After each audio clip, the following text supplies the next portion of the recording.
नमो सिद्धाणं नमो आयर्याणं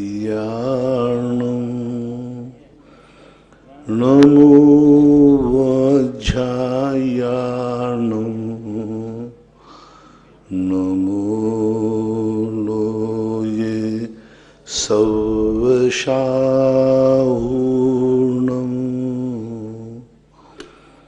पंच परमेष्टि भगवान की आचार्य श्री गुरुवर कुंद कुंद महाराज की जय हो। आचार्य श्री गुरुवर विद्यासागर महाराज की जय। परम पूजनीय निर्यापक श्रमण पूज्य श्री सुधा सागर जी महाराज की जय। आशा हरसोरा कोटा महावीर नगर से पूछते हैं, नमोस्तु गुरुवर, हमारी जिज्ञासा है कि आलोचना, प्रत्याख्यान और प्रतिक्रमण में क्या अंतर है तथा हमें श्रावक प्रतिक्रमण बड़ा वाला अष्टमी व चतुर्दशी पर्व पर करना चाहिए या नहीं?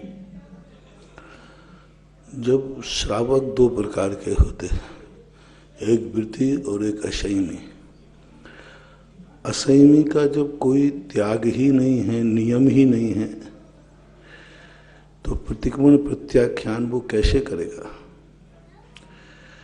क्योंकि प्रतिक्रमण प्रत्याख्यान तो वह है जो दोष लगे फिर दोबारा वो नहीं करेगा। इसलिए श्रावक के लिए विशेष रूप से सामान्य आलोचना पाठ आदि जो हैं ये प्रतिक्रमण कर लेना चाहिए। नियमित विधिवत प्रतिक्रमण वृत्तियों के होता है। फिर भी आज वर्तमान में जो हिंदी के कुछ प्रतिक्रमण चल रहे हैं जिनमें तुम गृहस्थी में किए हुए दोषों की आलोचना है तो वो कर सकते हो। प्रतिक्रमण करने में कोई बाधा नहीं है, दोष नहीं है, लेकिन प्रतिक्रमण के लिए अपने विशुद्धि भाव। आलोचना का अर्थ होता है कि हम ऐसा कार्य क्यों करना पड़ रहा है, मुझे ऐसा कार्य नहीं करना चाहिए। तो अंदर ही अंदर जो कर रहा है, करते हुए आलोचना कर रहा है, करना पड़ रहा है। जब किसी कार्य को करना पड़ता है, करना नहीं चाहता, उसको बोलते हैं आलोचना। करना नहीं चाहता है लेकिन करना पड़ता है, उसको बोलते हैं आलोचना। जो करना नहीं चाहता था, करना नहीं चाहता था लेकिन हो गया, दोनों में अंतर समझना। वहाँ करना नहीं चाहता है लेकिन करना पड़ रहा है, आलोचना, मजबूरी है, परिस्थितियाँ ऐसी आ गई, जान रहा है कि गलत कार्य है लेकिन करना पड़ रहा है, जान रहा है कि इसमें हिंसा होगी लेकिन कर रहा है, झूठ आदि सब। और यहाँ करना नहीं चाहता था लेकिन हो गया, उसका प्रतिक्रमण किया जाता है। और जो ना तो करना चाहता है और ना हुआ है, ऐसे कार्य को मैं करूँगा नहीं, चाहे कैसी भी परिस्थिति आ जाए, उसको बोलते हैं प्रत्याख्यान। किसी भी परिस्थिति में कैसी भी स्थिति बन जाए, यह कार्य तो मैं नहीं करूँगा, ऐसी जो संकल्प भाव आता है उसको बोलते हैं प्रत्याख्यान। वास्तविक स्वरूप यह है। इसके बाद इनके छोटे छोटे रूप, एक देश भी हो गए, एक दिन के लिए त्याग करना भी प्रत्याख्यान की कोटि में आ गया। पर उसमें भी प्रत्याख्यान जब भी माना जाए जब ऐसा त्याग किया जाए जो किसी भी परिस्थिति में मृत्यु भी हो जाए तो नहीं, मैं ग्रहण नहीं करूँगा किसी भी प्रकार से। जैसे मुनिराज आहार के बाद प्रत्याख्यान करते हैं। अब वो प्रत्याख्यान उन्होंने किया, 24 घंटे का किया, तो हर परिस्थिति में कैसी भी परिस्थिति हो, अब वो नियम 24 घंटे तक प्रत्याख्यान है तो है ही। माधुरी घेतल सिरोन से, मेरे आराध्य गुरुवर नमोस्तु। जिज्ञासा है कि कुछ लोग सुबह उठकर दूध चाय पीकर फिर श्री जी का अभिषेक करते हैं, ऐसा करना उचित है क्या? उचित तो नहीं है, लेकिन चलो कर ही तो रहे, कैसे तो कर रहे हैं, उचित तो नहीं है। नंबर तो कटेंगे, लेकिन वही वाली बात है, कम से कम इतना करके कर तो रहे हैं। ऐसी कोई बात नहीं है, लेकिन फिर भी अच्छा वही है कि से कोई भी क्रिया किए बिना उसके पहले करते हैं तो श्रेष्ठतम माना जाता है। और अब जैसा जिसकी शक्ति होती है वैसा कर रहा है, ठीक है। प्रभा जैन देवरी से मुनिवर के चरणों में कोटि नमन। महाराज श्री, कुछ बुजुर्ग लोग सुबह उठते ही बिस्तर में ही जाप देने लगते हैं, तो कोई दोष तो नहीं लगता उन्हें बिस्तर नहीं पर? देना चाहिए। एक 9 बार नमोकार कायेश्वर करना अलग चीज है और जाप करना अलग चीज है। जाप के लिए शुद्धि का आवश्यकता है, होना चाहिए। और सामान्य रूप से यदि पड़े पड़े बिस्तर में लेटे लेटे नमोकार मंत्र का मन में स्मरण कर रहे हैं, उच्चारण कर रहे हैं, तो फिर कोई बात नहीं। और जाप जो है तुम्हारा नियम पूर्वक जाप है तो थोड़ी मर्यादा होना चाहिए। विनीता अजमेरा जयपुर, गुरुदेव के चरणों में नमन। महाराज श्री, आप तीर्थ उद्धारक हैं और फिर भी खडार के पास से आपका विहार हुआ और उस तीर्थ का उद्धार नहीं हुआ, जबकि वहां इतना अतिशयकारी मंदिर है, तो उसका क्या कारण है? गुरुदेव के लिए प्लीज समझाइए। अब खंडार तो वहाँ हमारा जाना कहाँ हुआ, हम उधर जा ही नहीं पाए। सवाई माधोपुर तक गए, उसके बाद कहाँ जा पाए? 40 किलोमीटर दूर। जाना कहाँ हुआ वहाँ? राजीव जैन शिवरार्थी अमरपाटन से, मेरे आराध्य गुरु नमन। किसी भी प्रसंग में कोई व्यक्ति अपने घर से किसी को भगा दे तो उस व्यक्ति से हमें भविष्य में कितनी दूरी बनाकर रखना चाहिए? कृपया समाधान दें। अब ये प्रसंग ऐसे हैं जिनका कोई उत्तर नहीं होता। क्यों भगाया गया, क्या स्थितियां थी, जिसको भगाया गया वो भी कोई ना कोई कमी तो उसमें होती है। तो ये परिस्थितियों देख करके निर्णय किया जा सकता है। ऐसे अव्यक्त रूप से इन प्रसंगों में बोलना उचित नहीं है। जितेंद्र जैन डबरा से, गुरुवर नमोस्तु। नवग्रह मंडल विधान कब और क्यों करना चाहिए? नवग्रह मंडल विधान का आज लोगों ने विकृत कर दिया। पहले एक पुराना नवग्रह विधान चलता था जो जबलपुर से पंडित मोहनलाल शास्त्री ने लिखा था। उसके अंदर जो 9 भगवान हैं उन भगवानों की पूजा थी। फलानी ग्रह संबंधी जो दोष हैं उन दोष के निवारण के लिए जिनेन्द्र देव की पूजा लिखी थी। धीरे धीरे लोग उन ग्रहों की पूजा करने लगे। कोई भी शांति के लिए, किसी अनिष्ट के निवारण के लिए यदि जिनेन्द्र देव की पूजा की जाती है वहाँ तक तो ठीक है, लेकिन सीधा तुम उसी की पूजा करने लग जाओ तो ठीक नहीं है, ऐसा मानना चाहिए। नवग्रह विधान है, उसमें जिनेन्द्र देव की ही पूजा है। जैसे मंगल ग्रह के लिए वासुदेव भगवान की पूजा लिखी उन्होंने, तो वहाँ वासुदेव भगवान का ही लक्ष्य करके लिखा गया है। ऐसा ममता काला सूरत भटार से, मेरे आराध्य गुरुवर को नमन।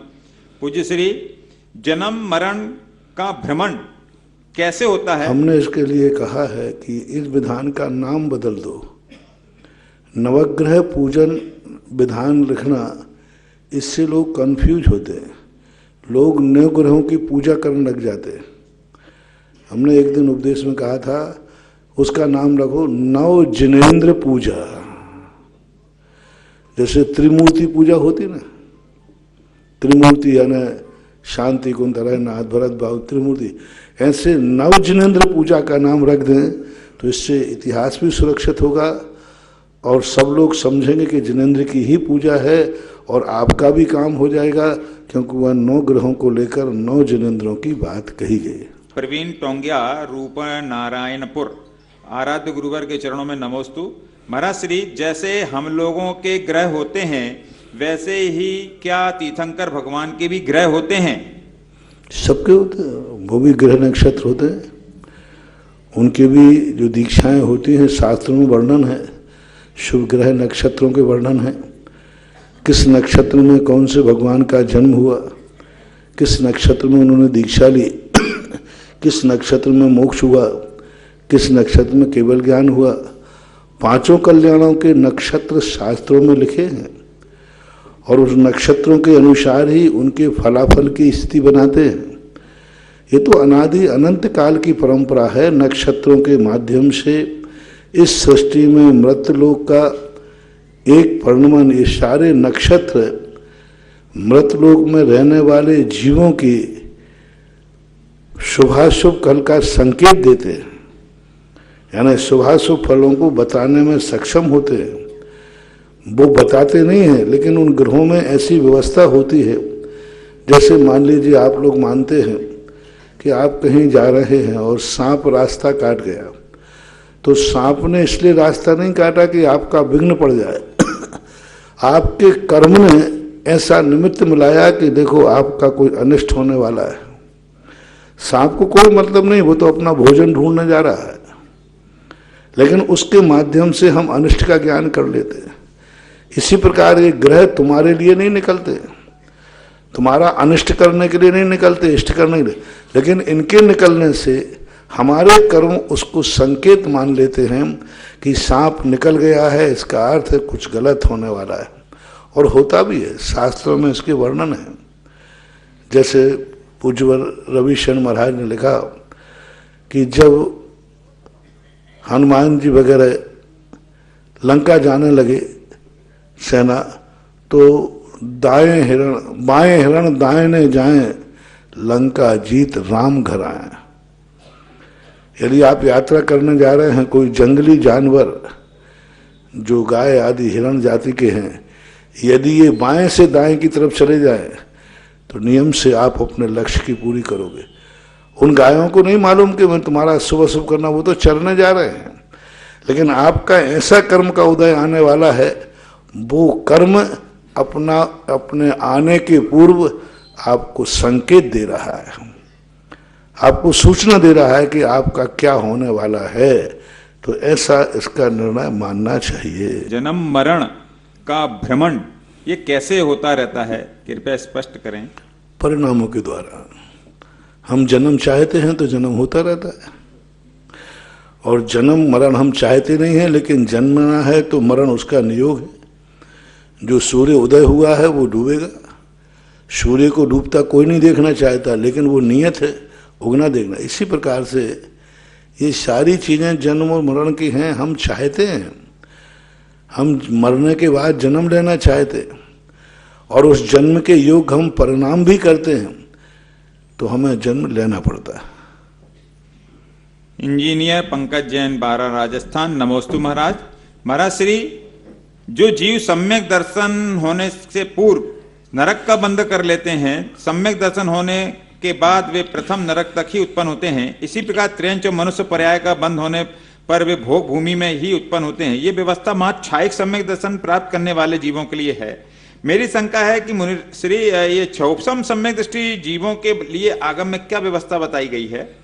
क्षयोपम सम्यक दृष्टि जीव जब भी मनुष्य त्रियंच मनुष्य गति में जाएगा पर्याय से, तो नियम से उसका सम्यक दर्शन छूटेगा ही छूटेगा।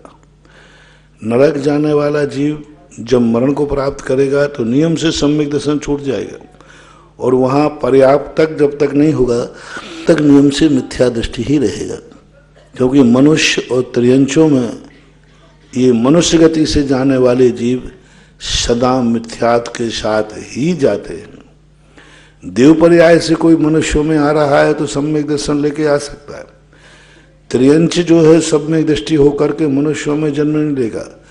त्रियंच सम्यक दृष्टि बद्यायुष्क नहीं है तो वह नियम से स्वर्ग ही जाएगा। और क्षयोपम सम्यक दृष्टि यदि है त्रियंच, यदि वो भी मनुष्य बनना चाहे तो मिथ्या दृष्टि के साथ ही बनेगा। मनुष्य मनुष्य बनेगा तो मिथ्या दृष्टि के साथ ही बनेगा। त्रियंच भी त्रियंच से त्रियंच बनेगा तो मिथ्या दर्शन के साथ बनेगा, और मनुष्य यदि त्रियंच बनता है तो भी मिथ्या दर्शन के साथ बनेगा। ऐसा नियम है, निश्चित है। श्रीमती नविता, 12 मांगरोल 12 से। नमोस्तु महाराज जी। क्या अध्यात्म शास्त्रों को पढ़कर कोई जीव मिथ्यात्म में भी चले जाते हैं? कोई कोई जीव, क्या ये बात सच है? अध्यात्म पढ़कर के अध्यात्म पढ़ने वाले जीव ज्यादातर मिथ्या दृष्टि ही होते हैं, क्योंकि एकांतवाद को पकड़ लेते हैं। अध्यात्म बहुत कठिन विषय है, विषय कठिन नहीं, उसका अभिप्राय कठिन है। क्योंकि अध्यात्म पढ़ने वाला व्यक्ति इस ढंग से परिणति उसकी हो जाती है कि वो अपने आप को तद्रूप मानने लग जाता है। जैसे आत्मा ने कहा कि आत्मा त्रिकालिक शुद्ध है, तो वर्तमान में अपने आप को शुद्ध मानने लग जाता है। आत्मा आत्मा है, तो भगवान वर्तमान में ही भगवान मानने लग जाता है। वहाँ शक्ति की अपेक्षा कही, वो व्यक्ति की अपेक्षा मान रहे। आज वर्तमान में जितने अध्यात्म ग्रंथों को पढ़ने वाले हैं, इनमें ज़्यादातर समय सार जिन पढ़ने, समय सार पढ़ने वाले ज़्यादातर 90% मिथ्या दृष्टि ही हैं।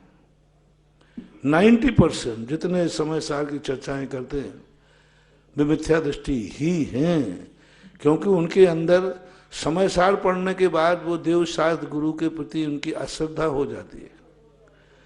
वो देव के लिए प्रति पूजा का भाव नहीं करेंगे, देव के प्रति कहेंगे वो ये तो पर है, और जो पर हैं उनसे हमें क्या लेना था, वो मंदिर छोड़ देते हैं। हमारी आत्मा ही छह गुरु, इन गुरुओं की क्या जरूरत, वे गुरुओं को छोड़ देते हैं, गुरुओं को छोड़ देते हैं। पर पदार्थों के निमित्त से हुई क्रिया का त्याग कर देते हैं। अब बोलो, समय सार पढ़ने के बाद ना तो देव पूजा क्रिया का भाव हो रहा, ना गुरु, मिथ्या दृष्टि हो गए। समय सार पढ़ने के बाद वो मुनियों के प्रति उनके परिणाम विपरीत हो जाते हैं। वो शास्त्र में लिखा है कि पूजा पाठ आदि क्रियाएं व्यवहार हैं, तो लोग व्यवहारी होकर के व्यवहार छोड़ देते। वहाँ ये कहा कि व्यवहारी छोड़ो, निश्चय में आ जाओ, लेकिन निश्चय में तो गया नहीं, व्यवहारी होकर के भी वह सब व्रत नियम आदि सब छोड़ देते हैं। ये तो सब बाह्य क्रियाएं हैं, पूजा पाठ अभिषेक व्रत आदि।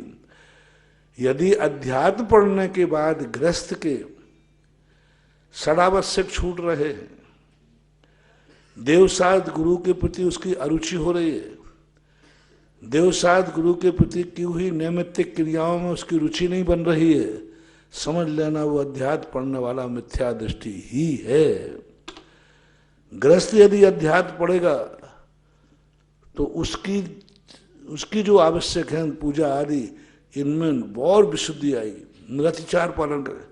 समय सार पढ़ने के बाद व्रत लेने के लिए आकुलता मचेगी, इतनी आकुलता। पूज्यवर नेमी चंद महाराज ने गवर्नमेंट सार में लिखा कि व्रत लेने के बाद जो उसके अंदर सम्यक ज्योति जाग जाती है, अध्यात्म जाग जाता है, तो वो व्रत लेने के लिए छटपटाता है।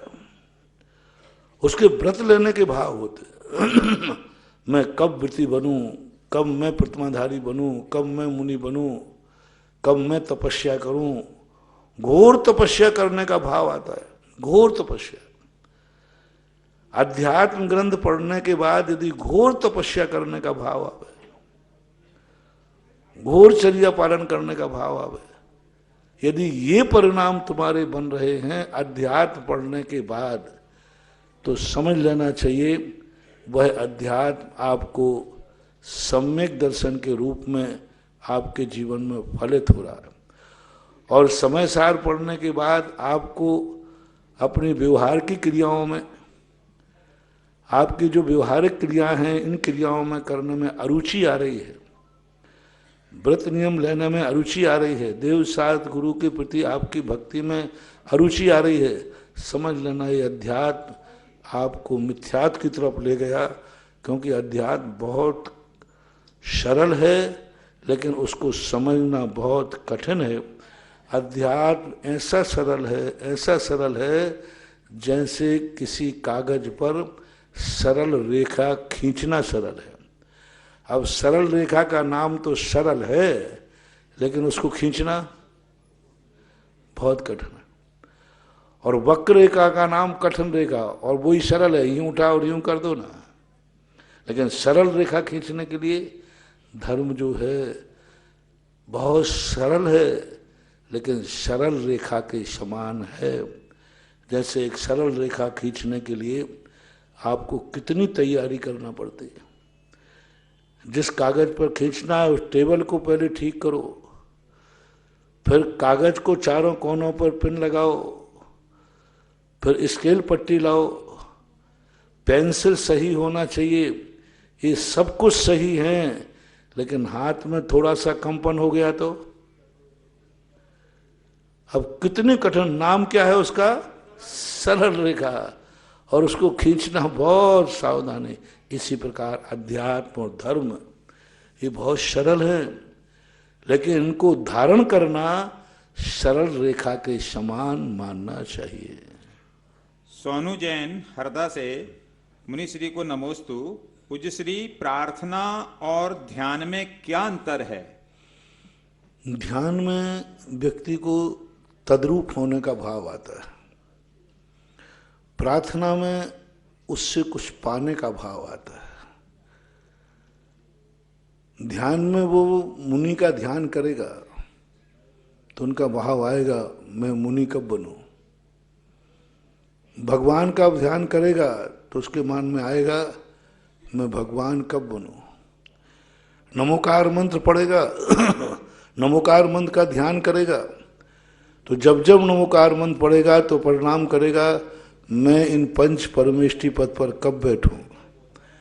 ध्यान जिसका किया जाता है व्यक्ति तद्रूप होने का भाव करता है, और प्रार्थना में वो तद्रूप होने का भाव तो नहीं करता। वो कहता मैं भगवान तो नहीं बनूंगा, लेकिन भगवान की मेहरबानी चाहिए, भगवान का आशीर्वाद चाहिए। मैं मुनि तो नहीं बनूंगा, लेकिन मुनि से आशीर्वाद मांगेगा। तो प्रार्थना शब्द है प्रार्थी, याचना, इच्छा। अपनों से बड़े, अपनों से अधिक शक्तिमानों के सामने इच्छित वस्तु को पाने के लिए जो भावना की जाती है वह प्रार्थना कहलाती है। और अपने से बड़े गुणवानों के समान स्वयं को बनने का भाव आवे, किसी गुणी को देखकर भाव आवे, ऐसा गुणवान मैं कब बनूं।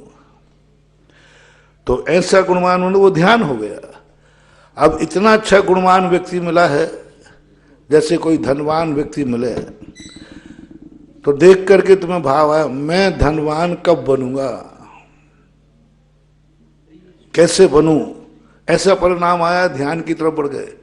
और धनवान मिलने के बाद भाव आवे, इससे मैं धन कितना कैसे ले लूं, ये मुझे धन दे देवे, ये मुझे धन दे देवे, ऐसा भाव प्रार्थना है।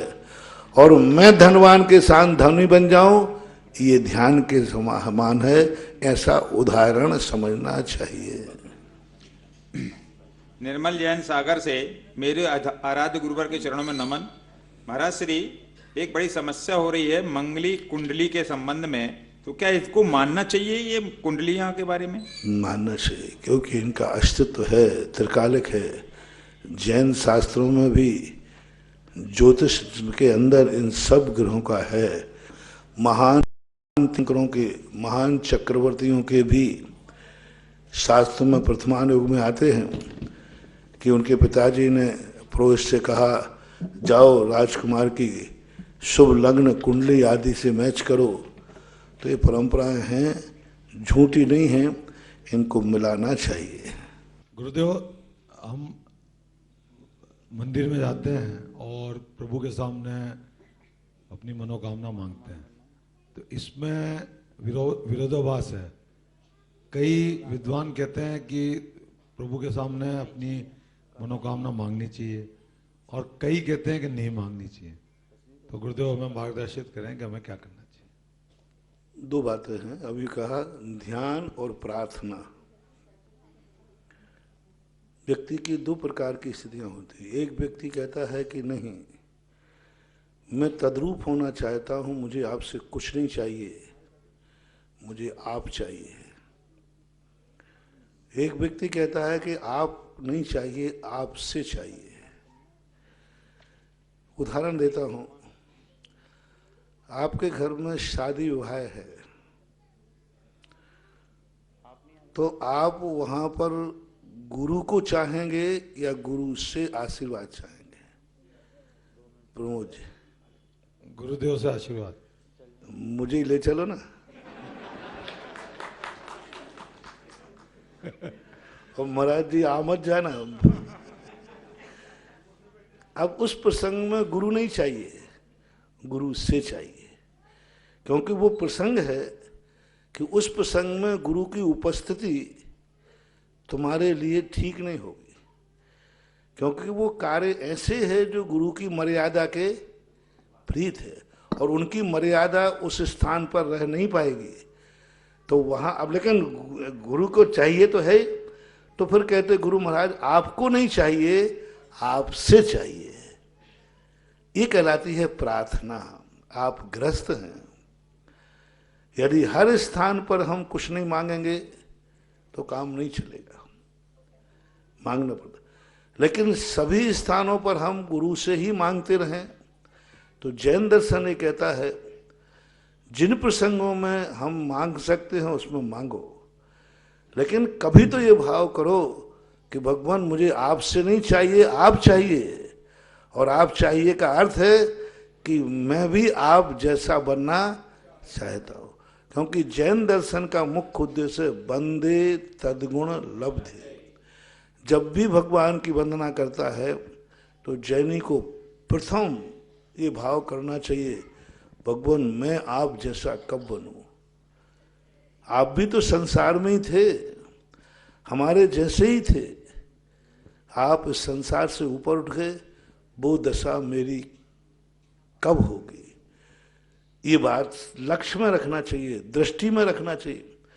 जैन दर्शन का मूल सूत्र हमेशा दृष्टि में रखो, भगवान मैं आप जैसा ही बनना चाहता हूं, मैं भी संसार छोड़ना चाहता हूं, लेकिन जब तक मेरा संसार नहीं छूटता है, जब तक मैं संसार में हूं, मुझे आपकी बहुत जरूरत पड़ेगी, आपसे भी मुझे जरूरत पड़ेगी।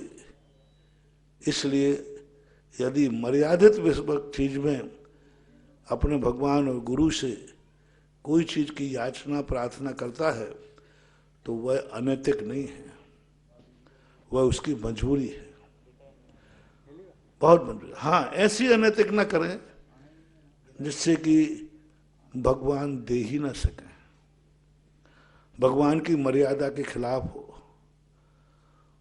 उनके ना तो वो कृत कर सकते हैं, ना कारत कर सकते हैं, ना अनुमोदना कर सकते हैं।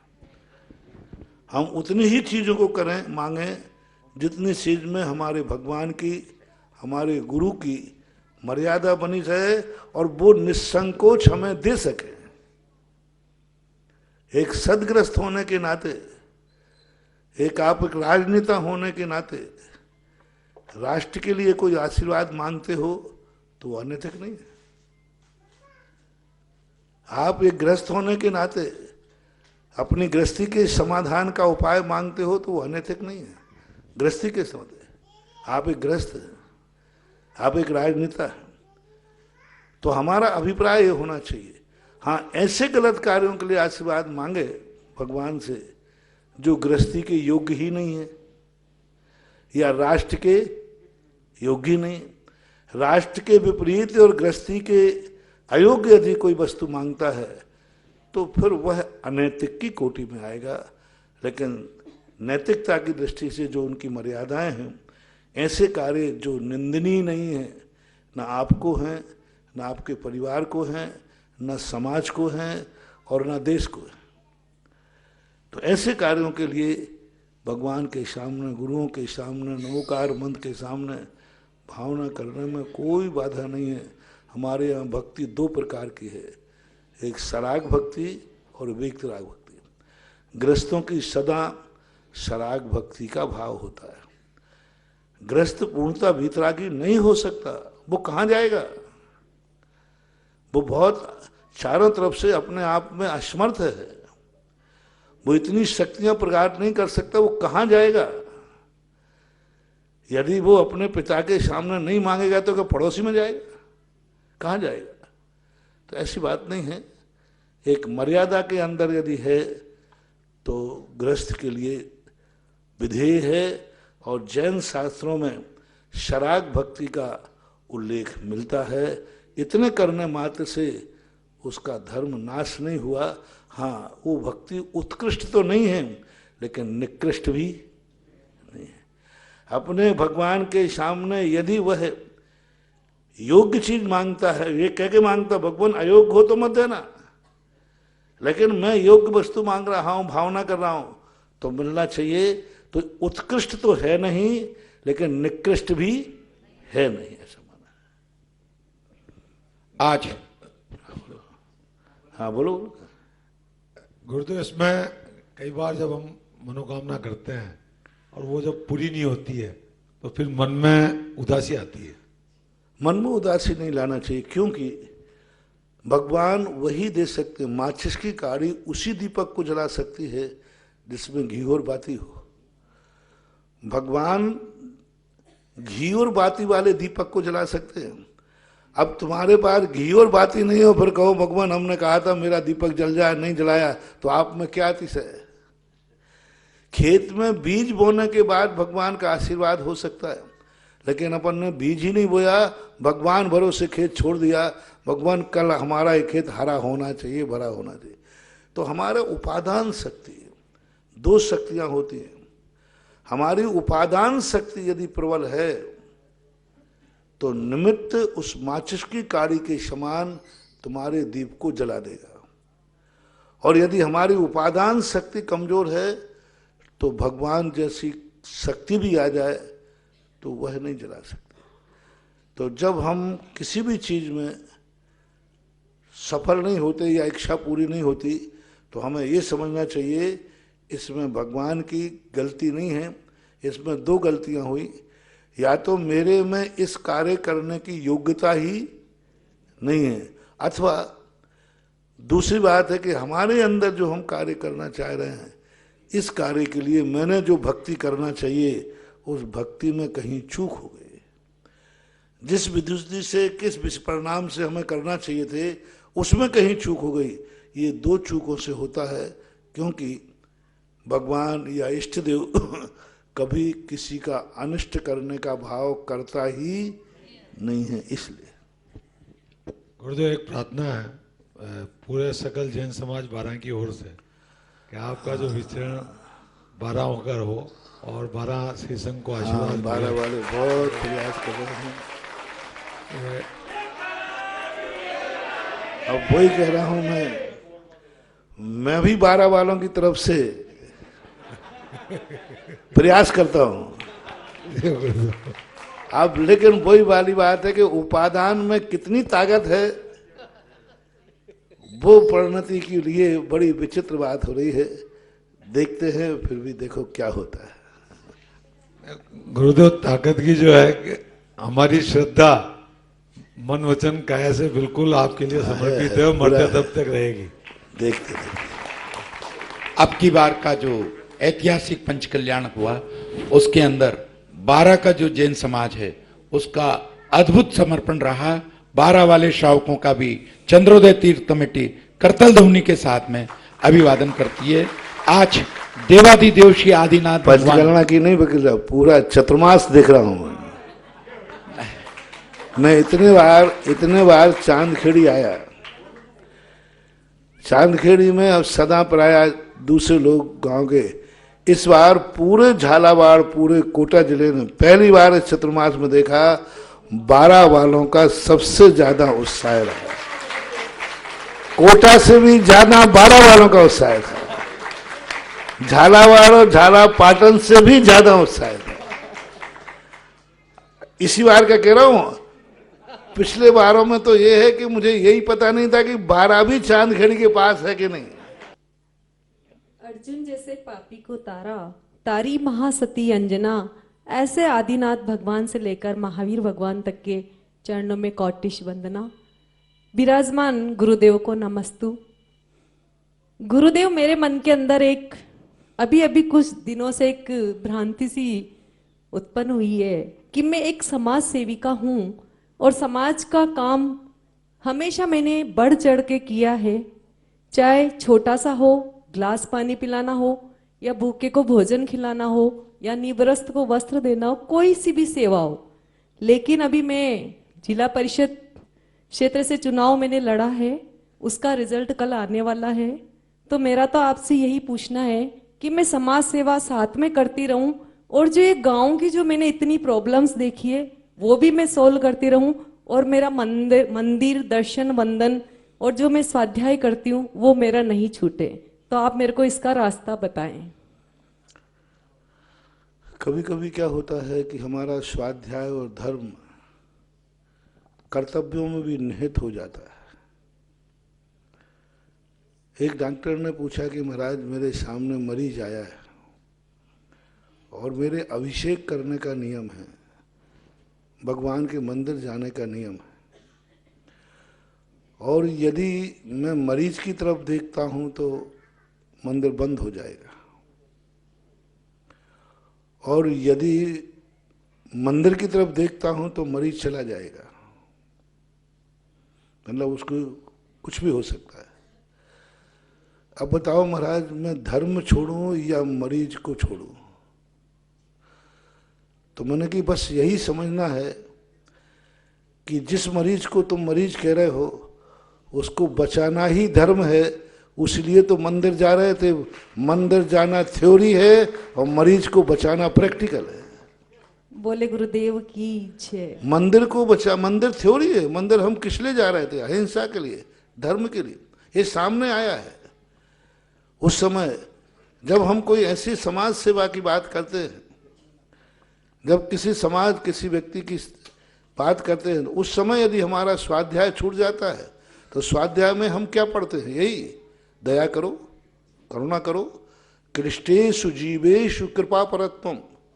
ये जैन दर्शन का मूल सूत्र है कि क्लिष्ट दुखी व्यक्तियों को देख करके उनके दुखों को दूर करना। तो स्वाध्याय थ्योरी है और दुखी व्यक्ति का दुख दूर करना प्रैक्टिकल है। अच्छे विद्यार्थी थ्योरी को महत्व देते ज्यादा कि प्रैक्टिकल को? बस। तो हमें ये देखना है कि जिस कार्य को हम करने जा रहे हैं उसमें ही क्यों ना हम धर्म ढूंढ लें, उसको भी क्यों ना हम धर्म का रूप दे दें।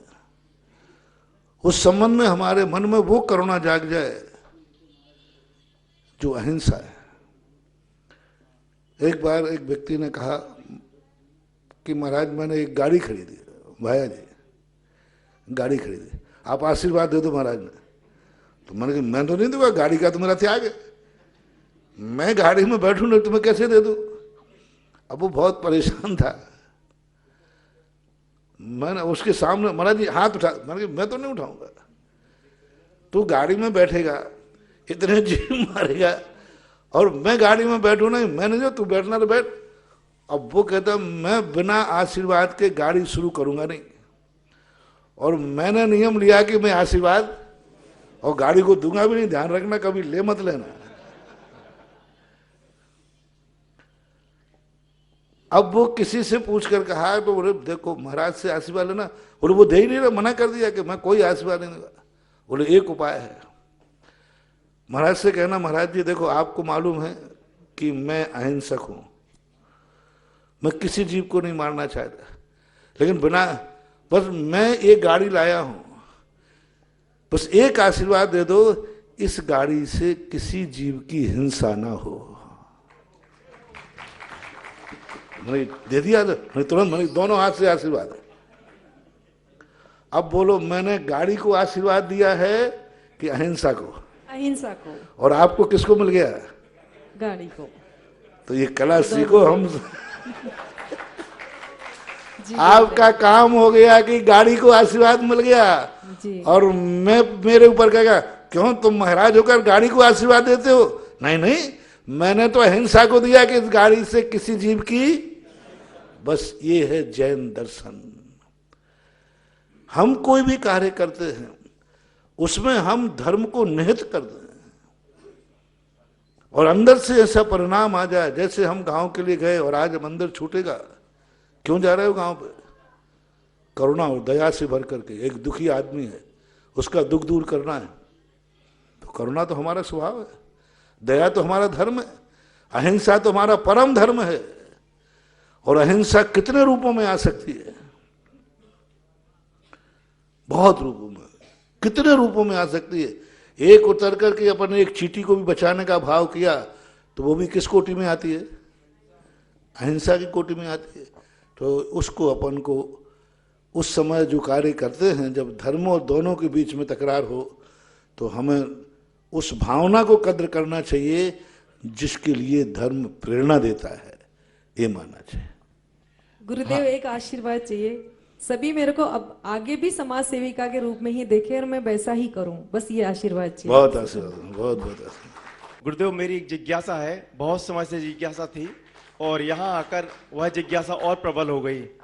गुरुदेव जी, जैसे हम सभी ने पढ़ा है आगम में कि जो प्राचीन मंदिर होते थे वो देवकृत मंदिर होते थे, और गुरुदेव यहाँ पर जो जिस जगह पे हम लोग रुके हुए हैं सुधा सागर रिजेंसी में, तो यहाँ पर आकर सुना कि वो बिल्डिंग पूरी फैसिलिटीज के साथ में 4 महीने में सिर्फ बनकर तैयार हुई है।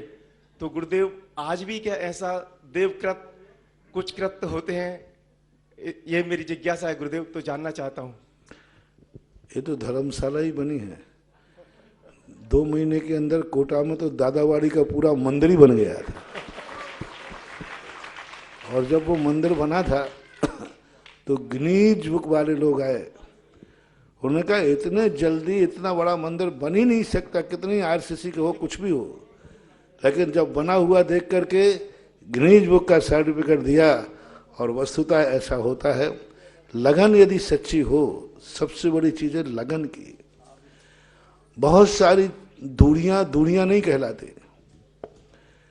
यदि हम लगन से एक कदम उठा लें तो समझ लेना मंजिल दूर नहीं है। Well beginning is of done. किसी कार्य को अच्छी तरह और लगन से शुरू किया जाए तो उसकी दूरी बहुत मायना नहीं रखती, वो दूरी बहुत पास हो जाती है। हमारे एक छुल्लक बरने जी थे, वो कहा करते थे, सावर एक गांव था और शमरिया, सावर दूर शमरिया नीरी। बोले जिस तरफ पीठ कर ली वो तो दूर है, और जिस तरफ मुख कर लिया वो पास है। तो ऐसे काम हो जाते हैं, और ये धर्म के कार्य हैं। लगन और जुझारूपन आ जाए तो बहुत बड़ा काम। उसके प्रति लगन में तुम्हारे अध्यक्ष महोदय का एक बहुत बड़ा जुझारूपन प्रेस्टीज पॉइंट बन गया था, तो अब हो जाता है। नमोस्तु मेरे भगवान, नमोस्तु मेरे भगवान, नमोस्तु मेरे भगवान। मैं आप सब लोगों से कुछ अपना एक्सपीरियंस शेयर करना चाहता हूँ। 1993 की वाक़ात है, जब मैं पता नहीं मेरा कौन सा पुण्य था कि मैंने महाराज जी के दर्शन करने के लिए मैं ललितपुर गया, और आपका 11वां दीक्षा दिवस उस दिन चल रहा था। उस दिन मैं अपने बिमलेश दीदी हमारे यहाँ आई हुई थी उसके भादवे के चौमास के लिए, मैं और मेरी वाइफ हम उनको छोड़ने ललितपुर गए थे। तो मेरा पहला दिन था कि महाराज का, मैंने उससे पहले मैं आपको बताऊं नाम भी नहीं सुना था मैंने, और मैं वहां पहुंचा, मैं अपना पूजा पाठ करके और मैं आपके प्रवचन सुनने चला गया। और प्रवचन सुनते सुनते 11 शास्त्र आपको भेंट करने थे, उसमें से एक मैंने भी भेंट किया उस दिन 93 में। और उस दिन महाराज श्री मेरा कौन सा पुण्य था कि मुझे वहां खींच ले गया वो पुण्य, और आपने कहा कि मुझे ये शास्त्र, हमारी भावना है कि ताम्र पद पे बने 39 के 39 में जगन। और मेरे कहां से पता चल गया, मैंने आपका दर्शन ही 10 मिनट किए थे उस दिन पहली बार, और मैं कैसे खड़ा हो गया उस 5000 के रश में कि मैं इस काम के लिए तैयार हूं, और मुझे कुछ पता नहीं था क्या होना है क्या नहीं है। और वो दिन से आज दिन मेरे अंदर इतनी प्रगाढ़ श्रद्धा बन गई है इस कार्य के लिए कि किसी तरह से भी, चाहे कुछ भी हो, ये काम मुझे अपने जीवन में मरने से पहले पूरा करना है। इसमें बहुत सी रुकावटें भी आई, 8 साल तक काम रुका गया 16 शास्त्र बनने के बाद। लेकिन आपने पता नहीं क्या पारखी हो आप कि आपने मेरे बेटे को भी आशीर्वाद, एक बार मैं लाया था आपके पास, उसको आशीर्वाद दिया कि तुझे अपने पापा की हेल्प करनी है इस कार्य के लिए। और ये रुका हुआ काम उसने फिर ये शुरू करवा दिया, और मेरा बनता जा रहा है, कोई रुक नहीं। 11 शास्त्र मैंने इस 2 साल के अंदर बना दिए हैं ताम्रपद पर, और इस प्रकार 27 शास्त्र कंप्लीट हो चुके हैं। अब सिर्फ 12 शास्त्र हैं, वो भी टाइपिंग हो चुके हैं, सब कुछ हो चुका है, करेक्शन चल रही है और वो भी अगले 1 साल में पूर्ण हो जाएगी ये। तो मुझे ये कौन सा पुण्य का है कि मुझे 91 की घटना सानिध्य है मिला कि मैं नास्त्रोदमस की एक किताब पढ़ रहा था। नास्त्रोदमस की भविष्यवाणियों के संबंध में लोगों का बड़ा विश्वास है।